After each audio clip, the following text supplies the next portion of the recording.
J'étais assis en classe d'histoire en pensant à comment faire pour que mon prof arrête de parler. D'histoire, bien sûr. Par exemple, excusez-moi, mais pourquoi est-ce que je voudrais connaître Alexander Hamilton alors que je pourrais être dehors en train de jouer au basket? Si vous aimez cette vidéo, rappelez-vous d'aimer la vidéo et d'activer les notifications pour ne rater aucune autre histoire folle. J'ai tapé sur l'épaule de la fille en face de moi et je lui ai fait un clin d'œil pour lui dire ce que je voulais. Elle a déchiré quelques pages de son cahier et me les a données avec le sourire. J'ai ouvert mon sac sans que le prof ne me voie. S'il m'avait vu, il aurait immédiatement su ce que j'allais faire. J'ai déchiré les feuilles en petits morceaux et puis après, je commençais à envoyer des petites boules de papier. Pas sur le prof, mais au plafond, juste au-dessus de lui.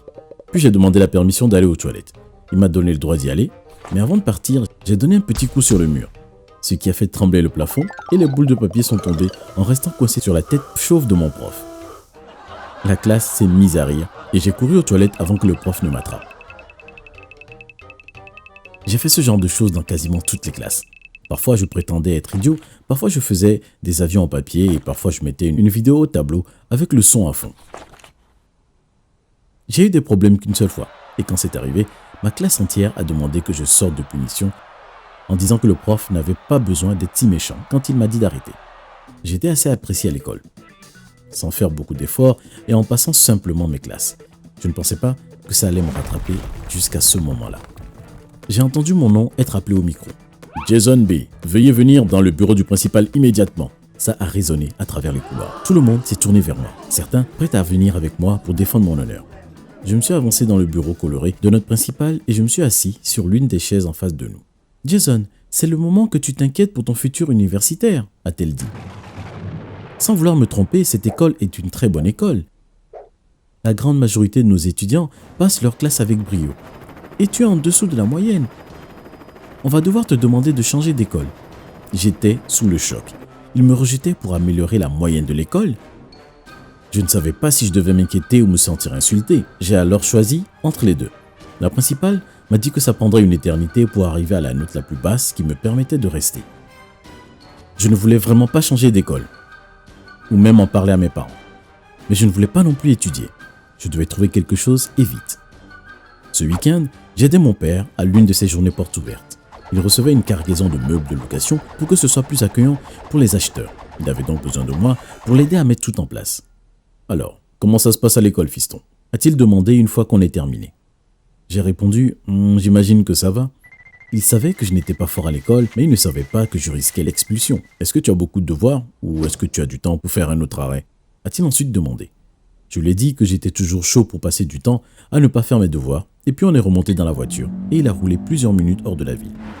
Il s'est garé en face de ce grand entrepôt abandonné. Il était gigantesque. Il avait des fenêtres cassées et des portes partout qu'on devait nettoyer. Mince, je ne sais pas comment je vais vendre cet endroit. Mon père a soupiré. Il m'a dit que cet endroit était en vente depuis longtemps, sans que personne ne soit intéressé. Alors que je regardais autour de moi, j'ai eu une idée. Cet endroit a beaucoup de potentiel.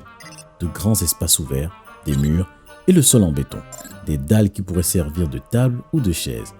Ça pourrait être l'endroit idéal pour faire la fête en ville. Et peut-être que c'était de ça dont j'avais besoin. Écoutez, tout le monde dans ma classe était stressé à cause de ce grand examen qui arrivait.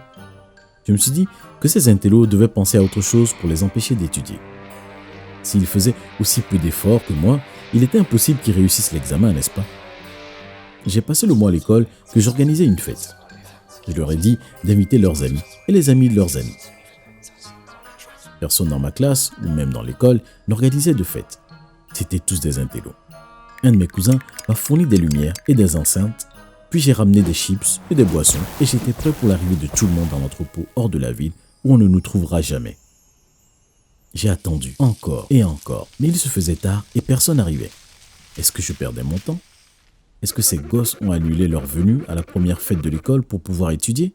Puis, au loin, j'ai vu des lumières se rapprocher. De plus en plus de lumières. Plus d'une dizaine de voitures se sont garées devant l'entrepôt. On a lu en ligne que c'était cool d'être en retard, a dit la première fille qui est sortie de sa voiture. Mince, ces intellos ont même étudié les fêtes. Les gens ont commencé à sortir des voitures et l'entrepôt s'est rempli de monde. Tout le monde dansait, ou du moins ils essayaient. La musique était si forte qu'on ne pouvait même pas s'entendre réfléchir. En quelques mots, c'était super. Je ne sais pas à quelle heure je suis rentré ce soir-là, mais j'ai dormi toute la journée et je suis allé en cours le jour d'après sans avoir étudié. C'était tout moi, mon stylo bleu et une boisson énergisante contre tout le monde. Les classes étaient pleines de gens en panique. Ils étaient en train d'étudier à la dernière minute, mais il y a pire que ça, c'est d'être paniqué en même temps. Aucune information ne rentrait dans la tête. Je jure avoir entendu plus d'une personne sangloter dans la classe pendant l'examen. Quand ils sont sortis de la classe, j'étais surpris. Ils étaient tous en train de rigoler. Certains rigolaient sans s'arrêter. Ah, le premier effet de l'échec. Quand tu rates quelque chose à tel point que c'est hilarant. Ça m'est déjà arrivé. Quand tout le monde m'a vu, ils sont venus vers moi pour me demander quand était la prochaine fête. Si je faisais ça jusqu'à la fin de l'année, je pourrais faire baisser tellement leurs notes que les miennes seraient presque bonnes à côté. Quand on a reçu nos corrigés, je n'avais même pas la pire note. Mais j'ai compris qu'il y avait un problème. Une petite chose que je n'avais pas prise en considération. Derek. Derek était un intello d'Emmanuel.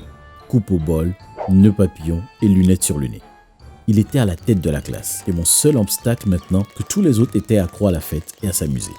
Même je ne pouvais même plus m'amuser aux fêtes maintenant car ces gosses se déchaînaient.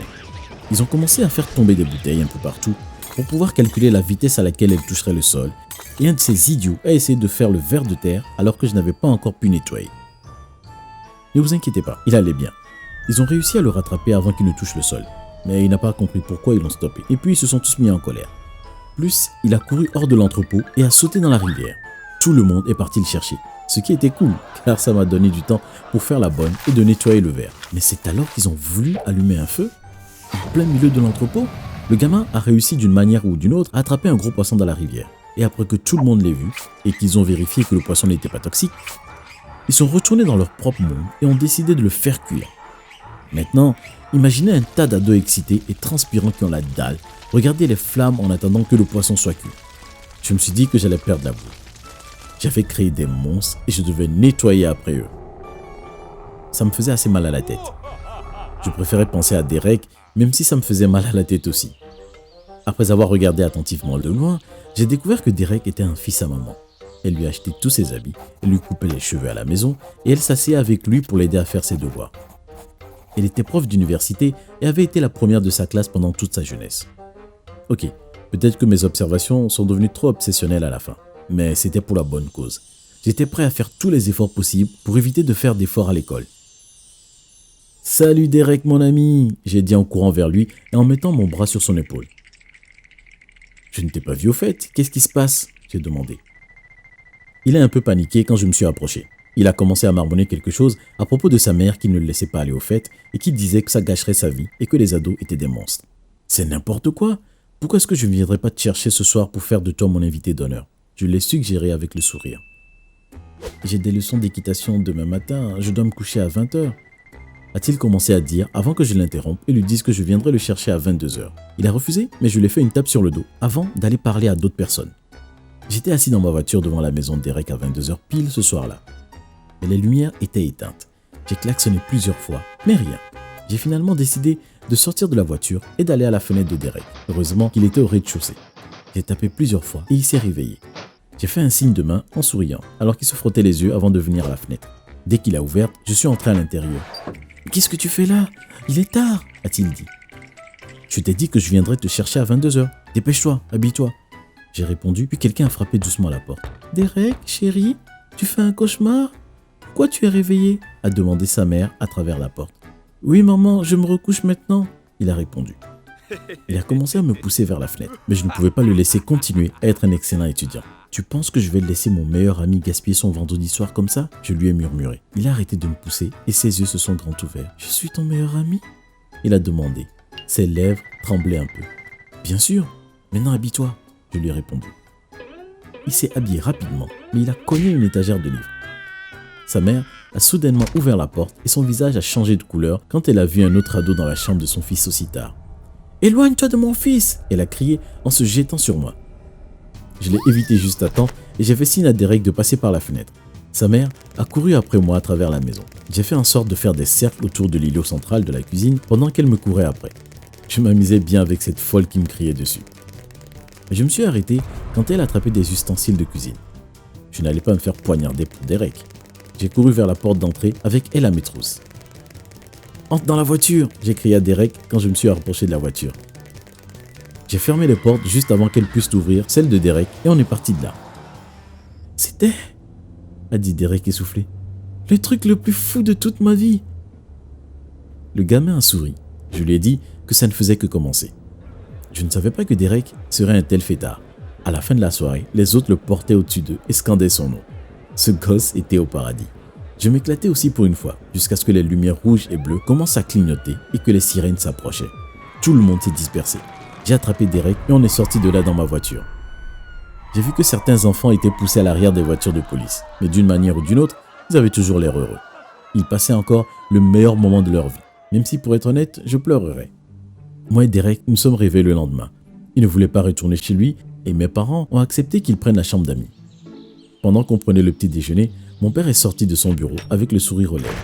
Des gamins ont été attrapés en train de faire la fête dans mon entrepôt. Maintenant, certaines personnes veulent le transformer en club. Je l'ai vendu, il a dit fou de joie. J'ai félicité mon père et j'étais fier de l'avoir aidé. Le seul problème, c'est que maintenant, je devais regarder dans ces dossiers pour trouver un autre endroit où faire la fête. Car mes camarades n'ont pas terminé de faire la fête. Même ceux qui se sont fait arrêter en veulent encore plus. J'étais stupéfait par l'effet que j'avais eu sur ces gosses. Maintenant, ce n'était plus moi qui dérangeais la classe. C'était eux. Ils ont été attrapés en train de faire des graffitis sur les murs de l'école pour avoir bouché les toilettes et pour avoir relâché des grenouilles qu'on devait disséquer dans toute l'école. C'étaient des délinquants. Heureusement, c'étaient des délinquants qui rataient leur cours. Alors, à la fin, les choses ont bien marché en ma faveur et je n'ai pas été expulsé de l'école. Est-ce que ça méritait tous ces problèmes? Peut-être. Ça a rendu l'école bien plus intéressante.